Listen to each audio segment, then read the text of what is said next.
Ibu bapak, saudara-saudara, orang muda, remaja, dan anak-anak yang terkasih, Shalom, damai sejahtera Tuhan menyertai kita semua. Hari ini, Rabu 6 Januari 2021 adalah hari Rabu biasa sudah penampakan. Kita akan merenungkan bersama-sama Injil Markus bab 6 ayat 45 sampai dengan 52. Mari kita membuka renungan ini dengan tanda salib. Dalam nama Bapa dan Putra dan Roh Kudus. Amin. Kita siapkan pikiran dan hati kita untuk merenungkan, mendengarkan dan merenungkan firman Tuhan.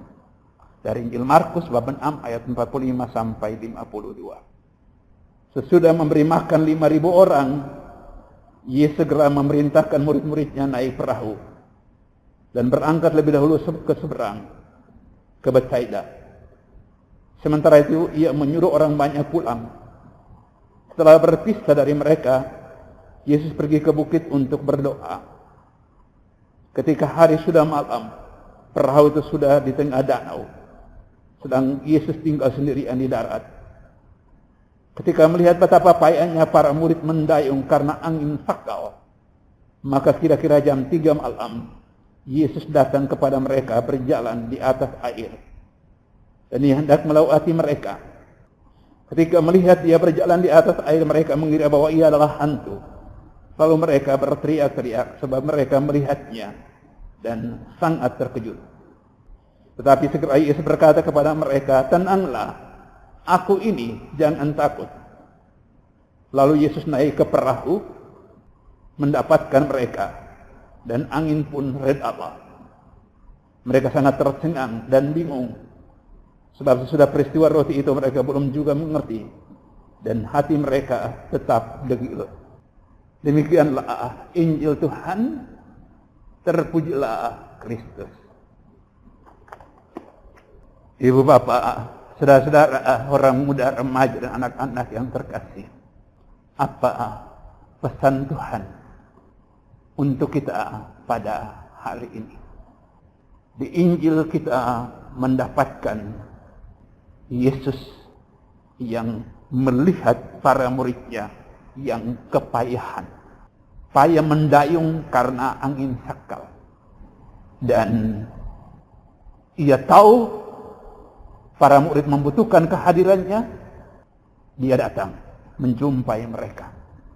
Tapi apa yang menjadi tanggapan para murid? Mereka tidak menyadari bahwa itu adalah Yesus. Ada perasaan takut. Itu hantu. Pelajaran apa yang kita dapatkan dari peristiwa ini? Yesus pasti melihat seluruh kehidupan kita, juga pergumulan-pergumulan kita.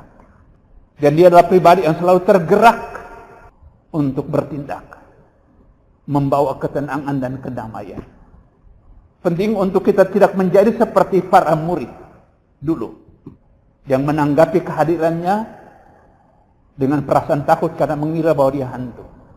Pentinglah kita percaya selalu bahwa dia akan selalu ada bersama-sama dengan kita, lebih-lebih dalam badai kehidupan kita.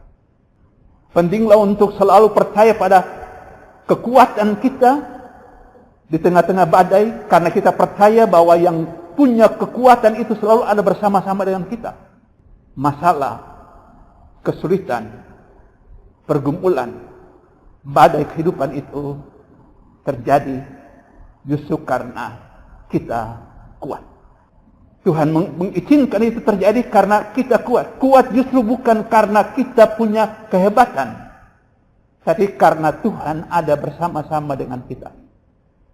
Iman itulah yang perlu kita miliki. Iman itulah yang perlu ada, supaya kita tidak kemudian menjadi orang yang takut, gelisah, kehilangan harapan di tengah-tengah pergumulan hidup. Tuhan melihat kita ketika dalam pergumulan, tahu kita mengalami kepayahan seperti para murid tadi. Dia pasti memberikan yang terbaik. Imanlah yang memungkinkan kita menerima kekuatan Tuhan itu secara penuh. Marilah kita berdoa supaya kita memiliki iman akan Tuhan yang senantiasa hadir dalam kehidupan kita. Tuhan memberkati kita semua dalam nama Bapa dan Putra dan Roh Kudus. Amin. Tuhan.